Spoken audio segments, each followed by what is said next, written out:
Stop pointing the finger. Why? We tell our children, right? Because there's 4 or 3 pointing back at you. But I really think this has great application in the church.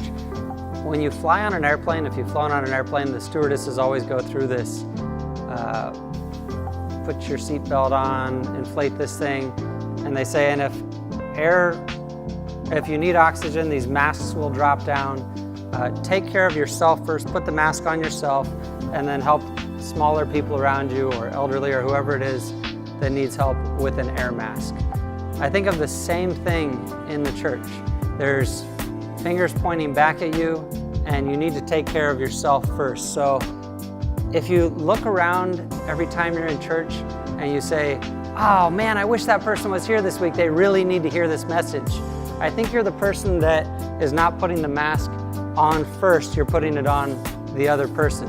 So put that mask on yourself first. Take care of what you need to take care of first spiritually before you try to fix everybody around you. There's that plank in your eye that you're hitting everybody with, and they go, you know, you're not perfect either. If you blame your boss, your spouse, your kids, or whoever it might be, you come in and you go, oh, you know, this person is so difficult. They probably are, but are you telling me you don't have anything to work on? And if you worked on those things, are you telling me that it wouldn't make it easier for them to live the kind of life that God wants them to live?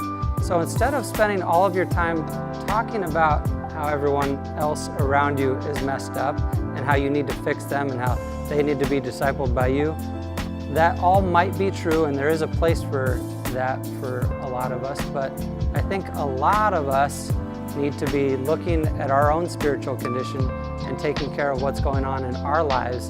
And then we might be the kind of person that our boss is friendlier with or kinder to, because they go, wow, this person is just sold out for Jesus. They're the hardest worker I have.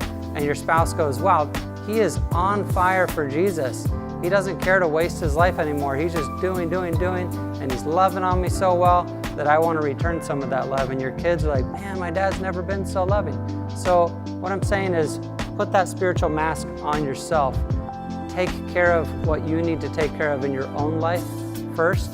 And yes, there is a place, we see it in James 5:20, Matthew 18, and several other places where there is a place for correcting your brother in gentleness and kindness and with skill. But I think too many of us hang out there and working on correcting others instead of looking at ourselves. C.S. Lewis says it this way: if you think you're not conceited, it means you are very conceited indeed. It's very easy to see the problems in others that you yourself are struggling with. You go, everybody around here is so prideful. Why do you think you're so good at recognizing pride in others? So I know this isn't the most encouraging devotion that I've ever shared, but it seems like I need this reminder, and some of you do as well. And I just pointed the finger at you, which means 4 are pointing back at me. And if you're watching this video and you say, I know the person who needs to hear this video, you have completely missed my point today. So hopefully you don't do that. But you can share it with others, that's fine too. All right, talk to you guys later.